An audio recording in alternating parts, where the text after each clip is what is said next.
Dikutip dari laman Kerajaan Mataram kuno merupakan kerajaan Hindu Buddha yang didirikan pada tahun 732 Masehi. Kerajaan ini juga dikenal dengan sebutan Kerajaan Mataram Hindu atau Kerajaan Medang yang paling valid tahun 732 Masehi. Soalnya Rakai Mataram berdiri 732 Masehi. 2. Peristiwa penting dari Kerajaan Mataram.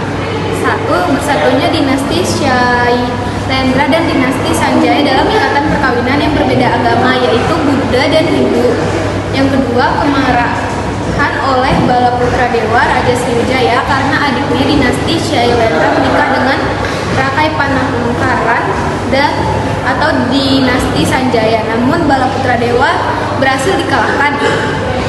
Yang ketiga, ketika salah satu penerus kerajaan Mataram kuno meninggal dunia dan digantikan oleh Mpu Sido. Namun Mpu Sido memutuskan untuk memindahkan Mataram kuno ke Jawa Timur karena serangan dari Sriwijaya dan letusan Gunung Merapi.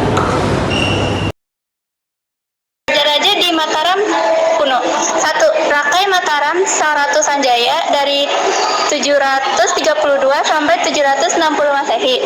Yang kedua, ada Sri Maharaja Rakai Pananggakara dari 760 sampai 780 Masehi. Yang ketiga, ada Sri Maharaja Rakai Warak atau Indra Shailendra dari 8000 sampai 820 Masehi. Yang keempat, ada Sri Maharaja Rakai Garung atau Samaratungga dari 820 sampai 840 Masehi. Nah, masa kejayaan Kerajaan Mataram kuno di pemerintahan Sri Maharaja Rakai Watukura Diah Balitung Sri Darmodaya Mahasambu terjadi selama 20 tahun, yaitu antara tahun 899 sampai 911 Masehi. Proses kehancuran Mataram kuno. Keruntuhan Kerajaan Mataram kuno bermula ketika kerajaan ini terpecah menjadi dua bagian. Kerajaan Mataram kuno pertama kali dipimpin oleh Raja Sanjaya yang bergelar Rakai Mataram, Sang Ratu Sanjaya. Hal ini dibuktikan dengan prasasti tanggal dan carita Paranghiyangan selama memerintah. Raja Sanjaya dikenal sebagai sosok raja yang adil, bijaksana, dan taat beragama. Di bawah pemerintahannya juga, wilayah Kerajaan Mataram kuno semakin meluas dan rakyatnya hidup sejahtera. Kerajaan ini juga menjadi pusat pembelajaran agama Hindu yang dibuktikan dengan banyaknya pendeta yang berkunjung dan menetap di Mataram. Sayangnya, pada pertengahan abad ke-8, Raja Sanjaya meninggal dunia dan kedudukannya kemudian digantikan oleh sang putra, Rakai Panakaran. Setelah Rakai Panarakan wafat, Kerajaan Mataram kuno mengalami kekosongan kekuasaan karena ia tidak memiliki pewaris tahta. Akibatnya, jabatan raja diberikan kepada Empok Sinduk atau penasihatnya. Saat Empok Sinduk berkuasa, kondisi Kerajaan Mataram kuno telah dibagi menjadi dua, yaitu dinasti Shailendra dan dinasti Sanjaya. Dinasti Shailendra memerintah Kerajaan Mataram kuno yang bercorak Buddha di Jawa Tengah bagian selatan, sedangkan dinasti Sanjaya memerintah Kerajaan Mataram kuno yang bercorak Hindu di Jawa Tengah bagian utara. Kendati sempat terpecah, kerajaan ini kembali bersatu setelah perkawinan Rakai Pikatan dari dinasti Sanjaya dengan Pramodawardhani dari Wangsa Shailendra. Akan tetapi pada 929 Masehi, ibu kota Mataram kuno dipindahkan oleh Mpu Sindok ke Jawa Timur. Setelah pindah ke Jawa Timur, kerajaan ini disebut sebagai Kerajaan Medang dengan lokasi berada di sekitar Jombang, Jawa Timur. Dengan bergantinya nama kerajaan ini, maka Kerajaan Mataram kuno dinyatakan telah tidak ada. Selain itu, disebutkan pula penyebab lain runtuhnya Kerajaan Mataram kuno adalah karena terjadi letusan gunung berapi yang menyebabkan istana mengalami kerusakan hebat.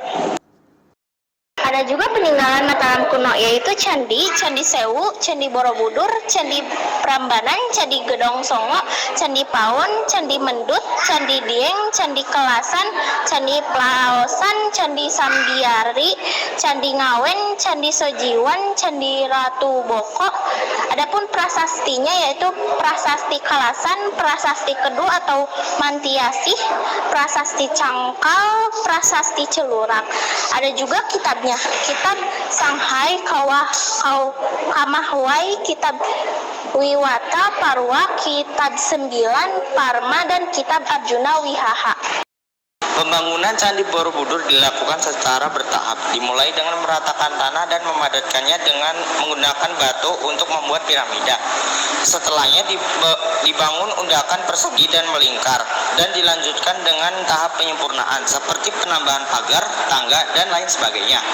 Tahap pembangunan candi ini diperkirakan membutuhkan 1,6 juta balok batu andesit dengan menggunakan batu yang dipotong dan disusun sedemikian rupa, menggunakan mortar dan elemen untuk merekatkan batu. Candi Borobudur terdiri dari 6 teras terbentuk bujur sangkar, dan di atasnya terdapat 3 pelatar melingkar. Dindingnya dihiasi oleh 2.672 panel relief dan 504 arca Buddha. Selanjutnya, stupa besar diletakkan di tengah dan dikelilingi 3 barisan melingkar dari 72 stupa berlubang.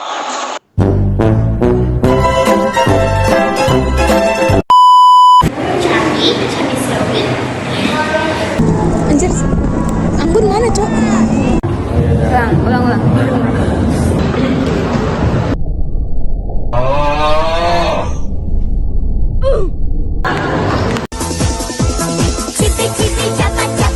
Ada ibu-ibu guys, astagfirullahaladzim.